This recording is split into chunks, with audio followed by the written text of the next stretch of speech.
Hi friends, here's Rebecca coming to you on week 3 of this 21-day meditation practice challenge. Welcome. I am excited to be here after 2 weeks of daily practice with you, and the topic of today's video is called the paradox of daily meditation. And before anything, I want to take a few moments, just a short brief moment, to summarize what we covered in video number 1 and video number 2. So in video number 1 I talked about the 3 W's and the 1 H, which was the base for establishing a daily meditation practice. So it was 3 W's were the why. So why would we like to do something like that? The who, so for who would such a challenge be appropriate? The what, so what is it that we are actually doing? And the 1 H was the how. So how to establish a daily meditation practice. And I offered a handful of tips for beginners in that video number 1. So if you want to review that, or you didn't take the time to look at it, feel free to go back, and that's what you can find in that one. In video number 2, we talked a little bit about some obstacles for practice. The topic of that video was to keep up our daily meditation. So we talked about some obstacles, and I gave a couple of tips for heading into week number 2, which was mostly to reconnect with our initial intention that we set out for this 21-day challenge, and at the same time really touch in with the why, our own personal why. Why do we meditate in general, or why do we meditate, or why do we want to meditate that specific day of practice? So those were the topic for videos number 1 and 2. For today, for this video number 3, titled The Paradox of Meditation Practice, what I want us to spend a little moment to reflect upon is the reason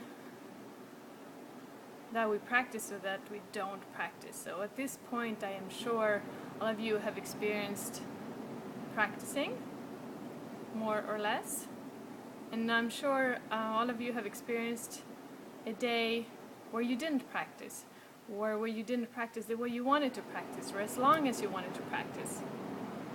So this is what I want to spend a little bit of time reflecting, and I actually want to offer you 2 reflections in the video of today, and also 2 tips for heading into week number 3. So my 2 reflections start with, I want to start that at this point we've held the intention of wanting to commit to a daily meditation practice now for a couple of weeks, and I'm sure we've gotten some tastes of meditation practice, so we've tasted it.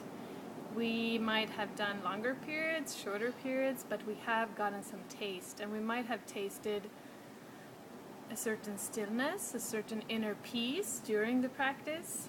We might have tasted a little bit of boredom.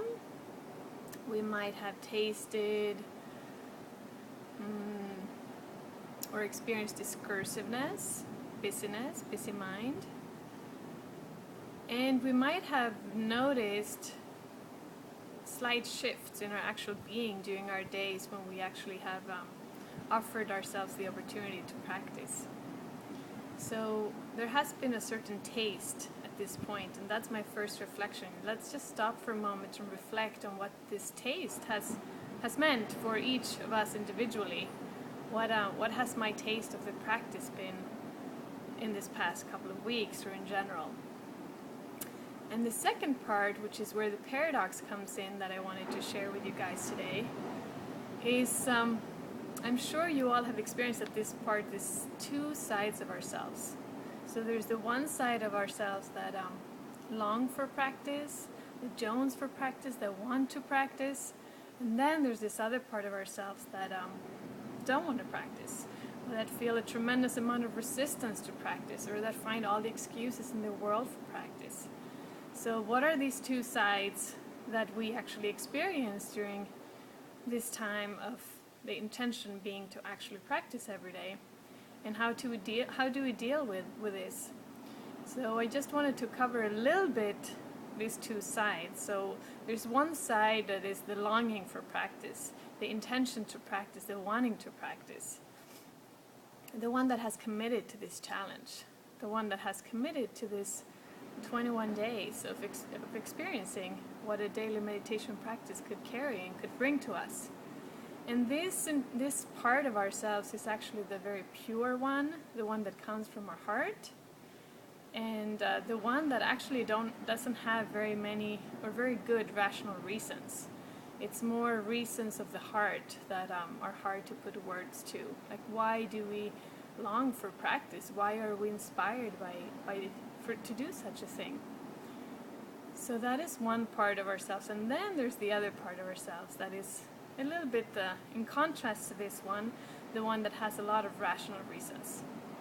So that one that would say things like, well, what's the point, and this is something very inefficient to do, and you should spend time with your family and take care of your work, and meditation is not important, and it has a lot of very good rational reasons.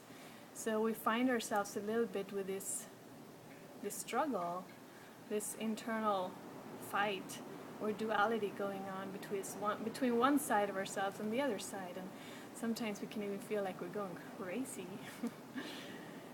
So, and often, whenever we've determined to practice, the height of the fight between these two parts will be right before. So for me, my intention is to practice first thing in the morning, so when I wake up and I'm in bed, I sense this little trouble between my two sides. So one tells me, oh, you need to sleep longer, you should sleep in, or it's not that important, why did you even set yourself up for this in the first place? And the other one says, come on, just do it, you know you want it, you know you'll feel better, you know that your day will go better, whatever it is. So that's a little bit my reflection on the paradox. That is the paradox, the ambivalence, the duality that we all experience, because both of these realities, experiences, are part of ourselves. So now what do we do with that? And on that note, my 2 tips for week 3. So one is to actually just experience these two sides, these two parts that seem counterproductive or paradoxical or different, and allow the voice of the rational one, so to speak, listen to it, and then at the end of the spiel, of the story that it comes with, oh, you need to sleep longer, or you don't have time for this, or you need to go to work, or you need to take care of your children, whatever it is, say, thank you very much, I hear you, I listen to you, and guess what, I'm going to go and meditate anyway.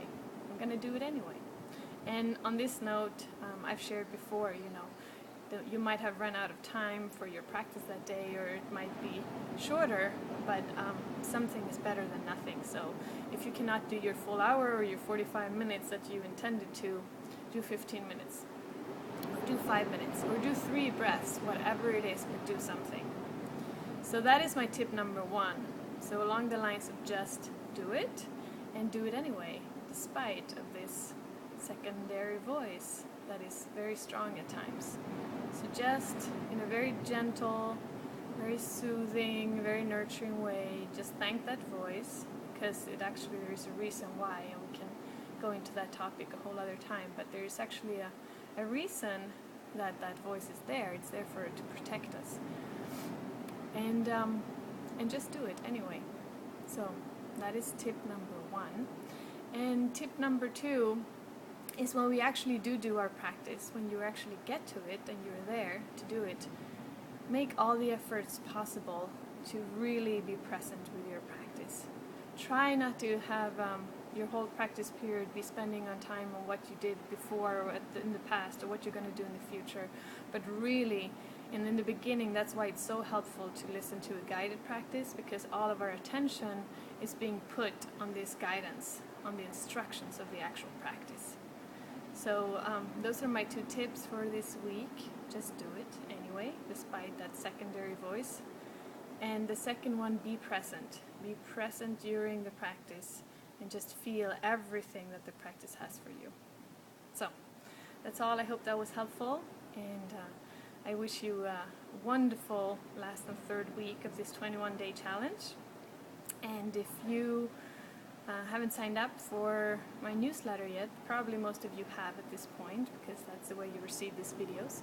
But if you haven't and you want to receive more meditation tips and follow along on my adventures on life, and so learn about meditation through my life of adventure, please sign up for my subscribers list on my website, RebeccaCastella.com.